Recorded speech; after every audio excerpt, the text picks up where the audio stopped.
Assalamualaikum warahmatullahi wabarakatuh. Di sini saya akan menjelaskan beberapa ikon yang ada di grup paragraf ya. Nah, di sini saya sudah mengetikkan beberapa kalimat atau paragraf yang mana akan kita uji coba menggunakan beberapa ikon yang ada di grup paragraf. Yang pertama, di sini ada bullet. Bullet ini berguna untuk membuat list dari simbol. Kita coba di bawahnya, di sini ya, bullet. Kita klik. Ini adalah bullet. Berarti kita membuat listnya memakai simbol. Contoh nama, kita enter, kelas, kita enter, absen. Ini adalah list, tapi dia menggunakan bullet sebagai listnya. Biasanya kan kalau kita membuat list bisa pakai angka atau huruf, tapi ini kita menggunakan simbol. Apakah hanya bullet saja yang ada di sini yang disediakan? Tidak. Di sini ada lagi simbol-simbol yang lain, tinggal kalian klik yang tanda panah bawah. Ini bisa diganti sesuai dengan selera. Ya. Apakah hanya ini saja? Tidak. Bisa kalian klik di bagian Define New Bullet. Kalian pilih simbol. Di sini masih banyak yang bisa kalian gunakan sebagai simbolnya. Ya.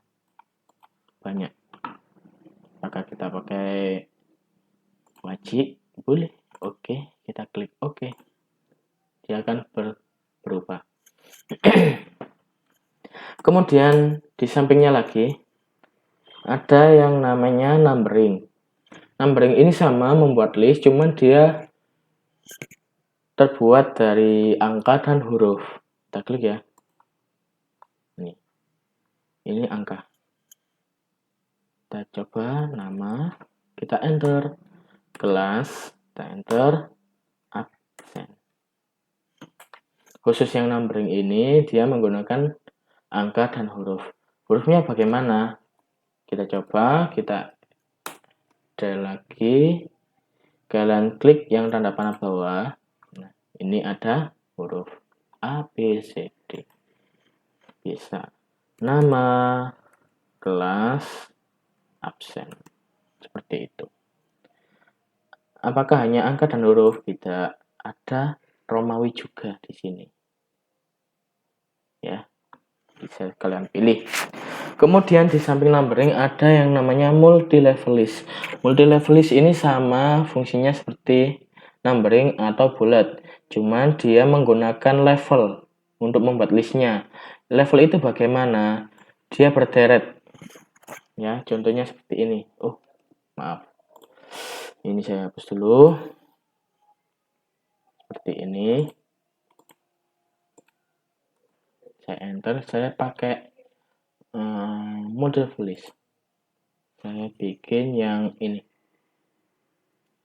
A besar, A kecil, angka Romawi, kemudian angka. Seperti ini, A besar, ini adalah level 1. Kita namakan level 1, kenapa? Karena dia ada di sebelah sini ya. Paling dekat dengan margin. Margin itu batas pengetikan. Ya. Kita ketik nama. Kita enter. Nah, kenapa kok B? Katanya tadi list. Apa level? List berlevel. Kita del. Ini kita backspace. Kita ketik angka 1 titik spasi. Seperti ini. Nah, ini level 2. Level 2 ini sejajar dengan nama yang ada di level 1. Kita ketik Indra. Indra ini di kelas berapa? Kita enter. Berarti kita membuat list atau level ketiga. List level ketiga berarti dia sejajar dengan tulisan I. Ya, kita backspace, kita buat angka Romawi I. Kita titik spasi seperti ini. Ini level.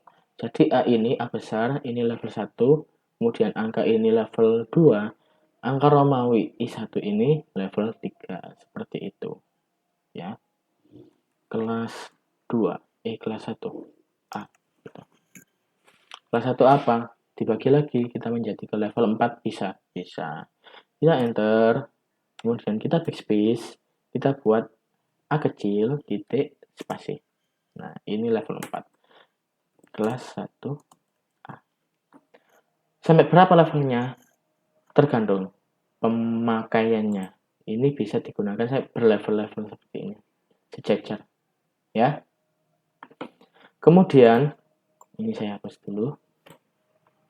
Di samping daripada multi level ada yang namanya decrease indent dan increase indent. Decrease dan increase. Decrease indent ini digunakan untuk mendekatkan paragraf mendekatkan paragraf sedekat mungkin dengan ini margin atau batas pengetikan. Sedangkan kalau increase ini menjauhkan paragraf daripada margin atau batas pengetikan. Kita coba dari increase dulu ya, menjauhkan daripada ini batas pengetikannya. Kita klik, sudah kita seleksi dulu harusnya. Kita seleksi dulu seperti ini. Kemudian kita jauhkan. Kita klik, 1, 2, 3. Dia menjauh daripada batas pengetikan. Tapi kalau kita mau mendekatkannya lagi, kita pakai decrease. Ya. Decrease indent. Seperti ini. Ya. Kemudian di sampingnya ada left to right text direction dan right to left direction. Left to right ini berarti mengetik dari kiri ke kanan, sedangkan right to left ini mengetik dari kanan ke kiri. Kalau sudah umumnya kan kita mengetik dari kiri ke kanan. Ini sudah dari kiri ke kanan. Ya, ini sudah tertandai. Kalau kita membuat kanan ke kiri, kita klik saja yang ini, right to left. Seperti ini. Kita coba satu lagi, sini. Right to left, kanan ke kiri. Jadinya seperti ini. Kalau kita kembalikan dari kiri ke kanan, kita tinggal klik left to right. Seperti ini. Kita seleksi lagi yang ini, yang atas. Nah, seperti itu. Kemudian di sampingnya, di sini ada, mouse-nya sedikit ribet nih. Di sini ada shot. Shot ini berguna untuk, maksudnya ini shot itu mengurutkan ya. Mengurutkan sebuah paragraf. Di sini kan ada beberapa paragraf. Ini satu paragraf. Berarti kalau di sini ada berapa paragraf? Di sini 1, 2, 3, 4, 5. Ada 5 paragraf. Ini bisa kita urutkan. Maksudnya mengurutkan ini, maksudnya mengurutkan paragraf ini, awalan dari paragraf ini kan huruf D. Kemudian ada S, I, J, dan A. Ini bisa kita urutkan. Jadi mengurutkannya yang didahulukan adalah A. Ini Aladin, A-nya ini akan berpindah ke atas. Kita coba ya. Kita klik sort. Nah, sortnya by apa? Sortnya dari apa? Dari paragraf yang kita klik ini. Kemudian kita klik OK. Kita lihat A yang seharusnya ada di bawah tadi berpindah ke atas. Kemudian sesuai abjad, sesuai urutannya adalah D. A, B, C, D. D, nomor 2. Kemudian ada I, ada J, dan ada S. Berarti saat ini adalah berguna untuk mengurutkan awalan dari paragraf. Apakah hanya paragraf yang bisa diurutkan? Tidak. Di sini ada beberapa yang bisa kita buat. Selain paragraf ada heading, ada fill. Masih belum tahu ini.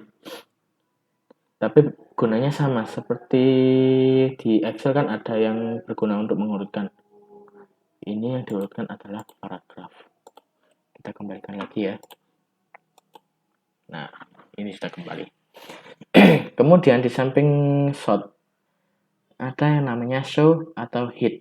Show atau hit ini berguna untuk menunjukkan batas atau awal pengetikan. Kita coba ya, kita klik. Nah, ini ada simbol. Simbol ini menunjukkan bahwa ini adalah satu paragraf. Ini satu paragraf. Ini satu paragraf. Kemudian di antara spasi ini ada titik. Ini adalah tanda sambung. Ya. Ini adalah tanda sambung yang mana ini adalah spasi. Ya. Seperti itu. Ini menunjukkan tanda show paragraph mark and other hidden formatting symbol. Dia hanya menunjukkan format. Ini formatnya apa? Satu paragraf ini ada format apa saja, menunjukkan dia. Seperti itu ya. Kemudian di sini ada yang namanya alik left. Alik left ini berguna untuk membuat paragraf menjadi rata kiri. Ini sudah rata kiri ya. Seperti ini. I like your content with the left margin. Jadi dia meluruskan marginnya atau paragrafnya menjadi rata di sebelah kiri seperti ini. Ini adalah rata kiri. Ini sudah rata kiri. Sedangkan di rata kanan ini kan nggak rata. Ada yang panjang, ada yang pendek. Ya. Kalau kita membuatnya menjadi rata kanan, bagaimana? Kita tinggal tekan aja. Alik right. Klik. Nah, ini sudah rata tulisannya. Ya, dari atas ini sudah rata. Kembalikan lagi ya, menjadi rata kiri. Oh maaf, kita seleksi dulu. Kita CTRL-A, seleksi A. Kita buat rata kiri.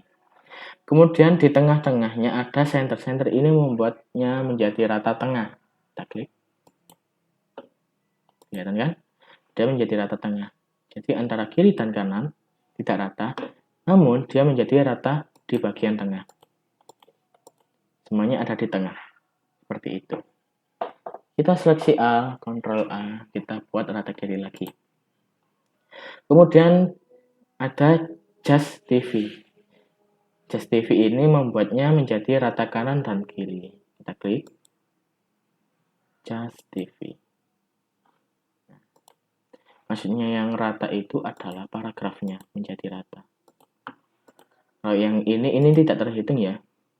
Ini tidak terhitung. Ini adalah akhir paragraf. Akhir paragraf, meskipun dia tidak rata tidak masalah. Tapi yang dimaksud rata adalah di sebelah sininya. Kalau kita gabung ini tanpa ada paragraf seperti ini nanti. Nah. Jadi paragrafnya itu kan antara kanan kiri kiri dan kanan ini rata lurus. Ini Just TV. Tapi kalau kita buat rata kiri, nah ini tidak rata. Kalau kita buat rata kanan, berarti dia hanya rata di sebelah kanan, yang kiri tidak rata. Kalau kita buat center, berarti dia rata bagian tengah, kiri kanan tidak rata. Seperti itu. Saya kembalikan lagi. Seperti ini. Kemudian di sini ada line and paragraph spacing berguna. Nah, line and paragraph spacing ini berguna untuk membuat jarak seperti ini. Ini kan jarak antara satu spasi ini dengan spasi ini. Antara paragraf kalimat yang atas dengan kalimat yang bawah ini ada jeda ya. Ini ada jeda, ada spasinya. Ini bisa kita atur di sini. Kalian lihat dia semakin menjauh, semakin mendekat. Itu berguna untuk memberikan jarak ya. Jaraknya bisa kita tentukan antara kalimat atas dengan kalimat bawah. Begitu juga kalimat yang ini dengan yang ini bisa kita buat jarak seperti ini. Kita klik lagi, kita pilih sesuai dengan keinginan kita ya, seperti itu.